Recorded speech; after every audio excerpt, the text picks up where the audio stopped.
누가복음 19장. 예수께서 여리고에 들어가 지나가고 계셨다. 삭개오라고 하는 사람이 거기에 있었다. 그는 세관장이고 부자였다. 삭개오는 예수가 어떤 사람인지를 보려고 애썼으나 무리에게 가려서 예수를 볼 수 없었다. 그가 키가 작기 때문이었다. 그래서 그는 예수를 보려고 앞서 달려가서 뽕나무에 올라갔다. 예수께서 거기를 지나가실 것이기 때문이었다. 예수께서 그곳에 이르러서 쳐다보시고 그에게 말씀하셨다. 삭개오야, 어서 내려오너라. 오늘은 내가 내 집에서 묵어야 하겠다. 그러자 삭개오는 얼른 내려와서 기뻐하면서 예수를 모셔드렸다. 그런데 사람들이 이것을 보고서 모두 수군거리며 말하였다. 그가 죄인의 집에 묵으려고 들어갔다. 삭개오가 일어서서 주님께 말하였다. 주님, 보십시오. 내 소유의 절반을 가난한 사람들에게 주겠습니다. 또 내가 누구에게서 강제로 빼앗은 것이 있으면 내 배로 하여 갚아주겠습니다. 예수께서 그에게 말씀하셨다. 오늘 구원이 이 집에 이르렀다. 이 사람도 아브라함의 자손이다. 인자는 잃은 것을 찾아 구원하러 왔다.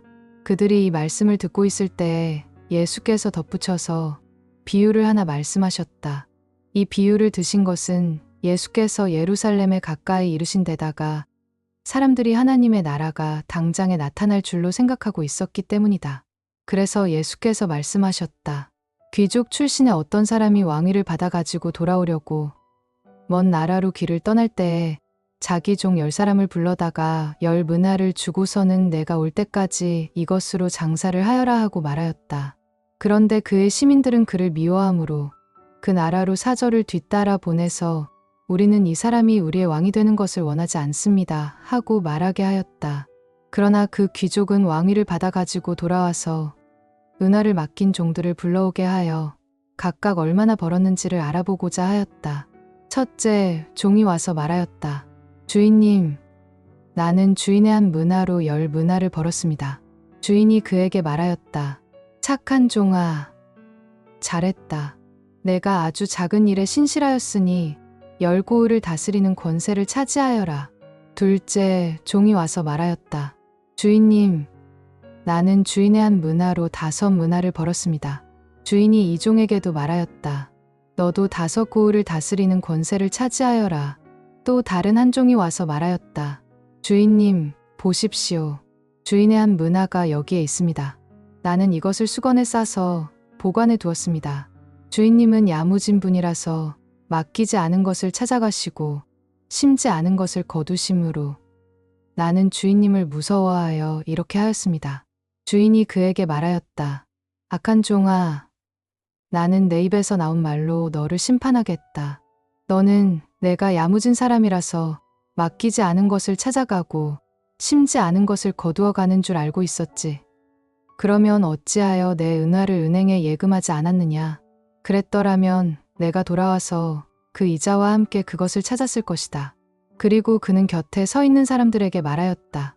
이 사람에게서 한 미나를 빼앗아서 10미나를 가진 사람에게 주어라. 그들이 주인에게 말하기를 주인님, 그는 10미나를 가지고 있습니다 하였다. 내가 너희에게 말한다. 가진 사람은 더 받게 될 것이요. 가지지 못한 사람은 그가 가진 것까지 빼앗길 것이다.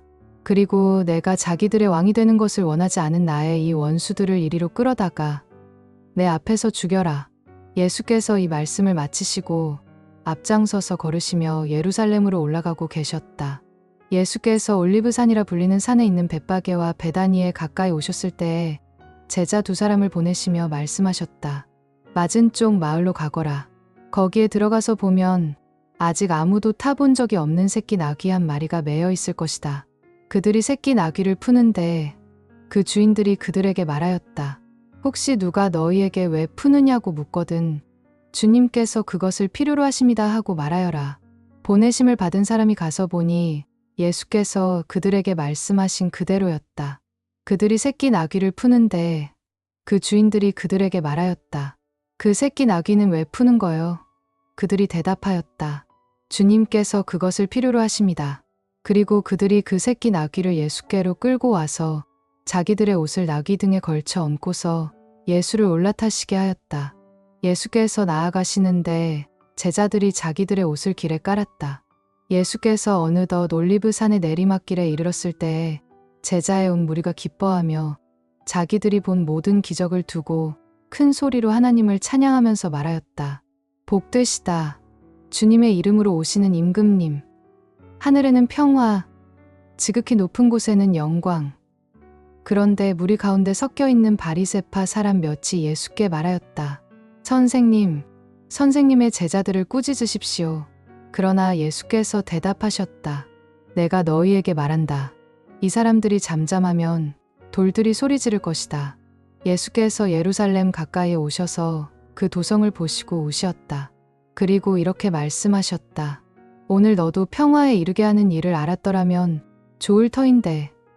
그러나 지금 너는 그 일을 보지 못하는구나. 그 날들이 너에게 닥치리니 너의 원수들이 토성을 쌓고 너를 에워싸고 너를 사면에서 죄어들어서 너와 내 안에 있는 내 자녀들을 짓밟고 내 안에 돌 한 개도 다른 돌 위에 얹혀 있지 못하게 할 것이다.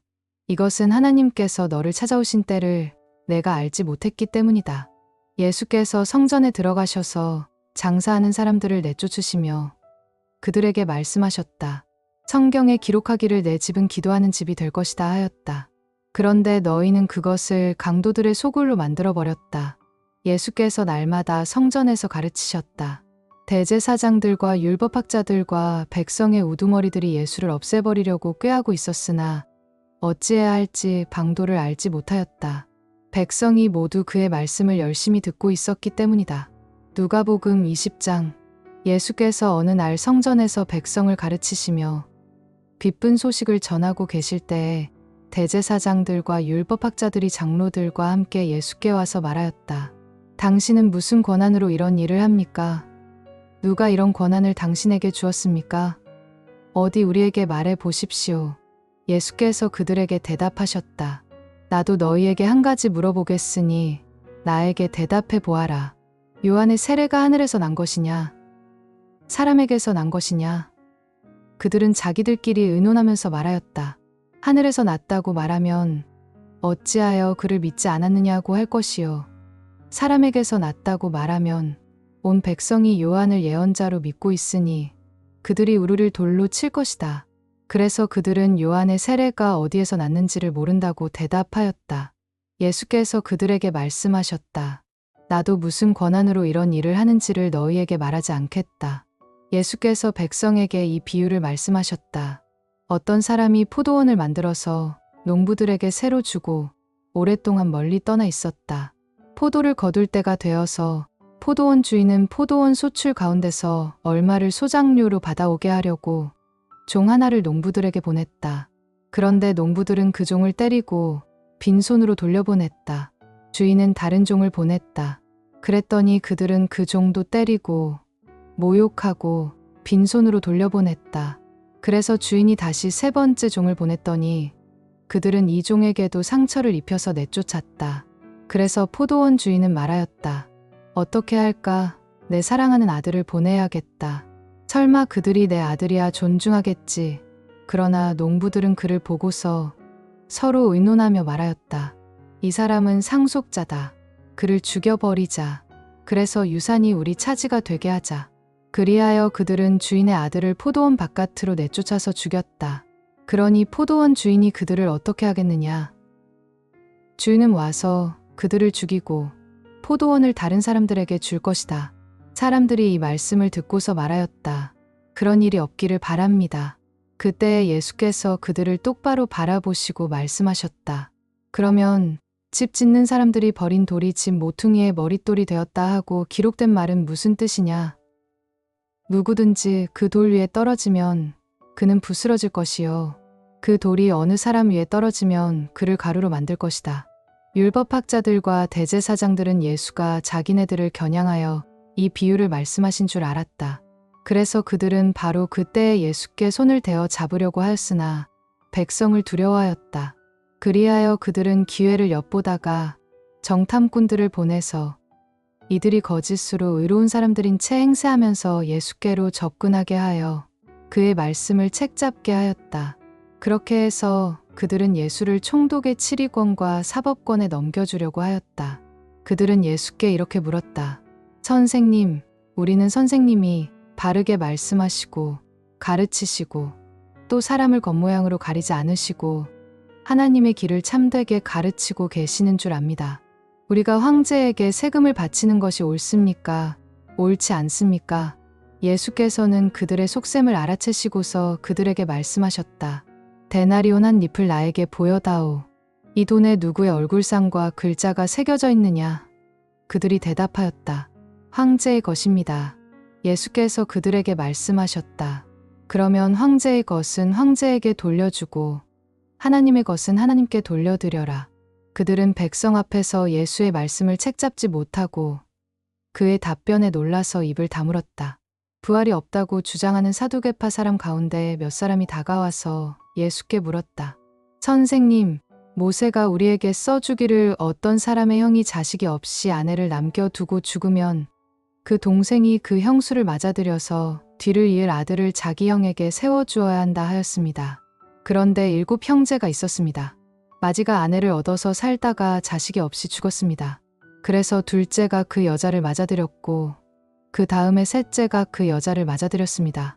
7 형제가 다 그렇게 하였는데 모두 자식을 남기지 못하고 죽었습니다. 나중에 그 여자도 죽었습니다. 그러니 부활 때에 그 여자는 그들 가운데서 누구의 아내가 되겠습니까? 7이 다 그 여자를 아내로 맞아들였으니 말입니다.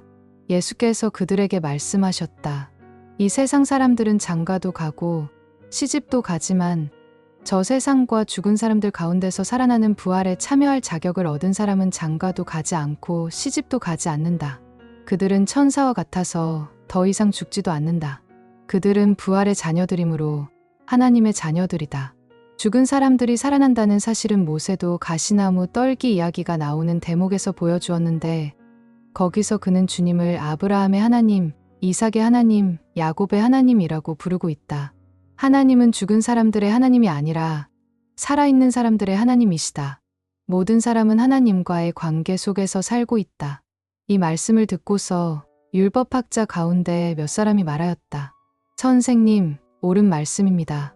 그들은 감히 예수께 더 이상 질문을 하지 못하였다. 예수께서 그들에게 말씀하셨다. 어떻게 사람들이 그리스도를 다윗의 자손이라고 하느냐? 다윗이 친히 시편에서 말하기를 주님께서 내 주께 말씀하셨다. 내가 내 원수들을 내 발 아래에 굴복시킬 때까지 너는 내 오른쪽에 앉아 있어라 하였다. 다윗이 그리스도를 주라고 불렀는데 어떻게 그가 다윗의 자손이 되겠느냐? 모든 백성이 듣고 있는 가운데 예수께서는 자기 제자들에게 말씀하셨다. 율법학자들을 조심하여라. 그들은 예복을 입고 다니기를 원하고 장터에서 인사받는 것과 회당에서 높은 자리와 잔치에서 윗자리를 좋아한다. 그들은 과부들의 가산을 삼키고 남에게 보이려고 길게 기도한다. 그들은 더 엄한 심판을 받을 것이다.